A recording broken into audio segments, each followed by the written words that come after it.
Hey yo incredible people, it is I, Incredimations. Today, I'm going to start a potential new series called How I Made This. This series is basically me talking about my process for something I made that I'm proud of, whether it's a drawing or an animation. Without further ado, let's get started. Alright, today, I'll be explaining my Procreate drawing, Night Vision. Before I started this, I decided to add one of my newer characters that I haven't shown on Incredimations. The name of this character is Eliot. I usually just show James, Birdie, and Nick on my videos to keep things simple. If you want to know more about Eliot and some of the characters related to him, you can follow my Twitter, which is in the description of this video. I'll explain a bit about him here. Eliot lives in a world where plants have overgrown and have taken over the world as this dominant species, and some of these plants have special abilities and a small portion of humans have them as well. The whole purpose of this drawing is to show Eliot's ability, which is night vision. I really wanted this drawing to highlight what Eliot's looking at, which is the mushroom at the bottom right corner. I wanted to emphasize the mushroom by putting it in the foreground and make Eliot, who's in the midground, point towards it. I feel like that this highlighted the mushroom very well and made it easy for the viewer to see what Eliot's seeing. While I was sketching, I decided to add a bush in the foreground. I feel like that adding a foreground would make the drawing feel more dynamic and complete. I also wanted this bush to cover a part of Eliot's foot so we could clearly see that it's in the front. I also added general forest stuff like trees, lakes, and grass. After the basic sketching was done, I decided to go on another layer which would be more detailed sketching. I started adding these details with Eliot. I sketched over where I thought the outline would be eventually. I decided to add some spots to the mushroom to give that more detail as well. I added vines in the foreground to make the drawing feel more alive and wanted a variety of size, twists, and leaves with these vines.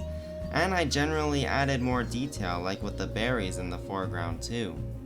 I wanted to add an outline around most of the sketches I've done, especially with Eliot in the foreground, and I wanted these outlines to vary in color so the drawing would show more personality. I added green for the vines, red for the big mushroom, and dark indigo for Eliot.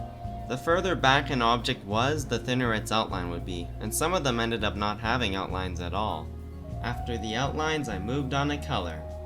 I usually start with the background color before any other colors because you have a better idea on what everything else would be as soon as you see your background.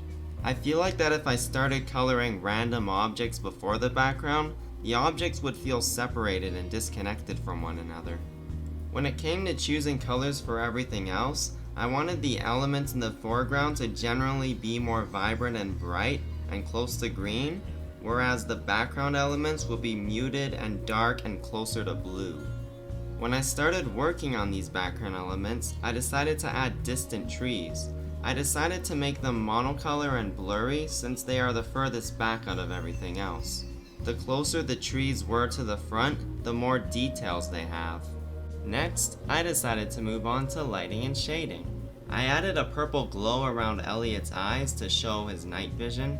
I also did some simple cell shading for most of the foreground elements such as the big red mushroom and the leaves on the bushes. I wanted to give the water at the bottom a little bit of detail by adding some lighting and shading on the little waves there, but I didn't want it to stand out too much. Another thing I added at the bottom were simple strands of grass. I feel like this would help the forest not just feel like one flat platform. I also decided to vary up my shading a little bit. I did this by adding paintbrush-like textures on the two front trees. The last thing I did was make the mushroom glow a little bit more to help it stand out, and then I was done.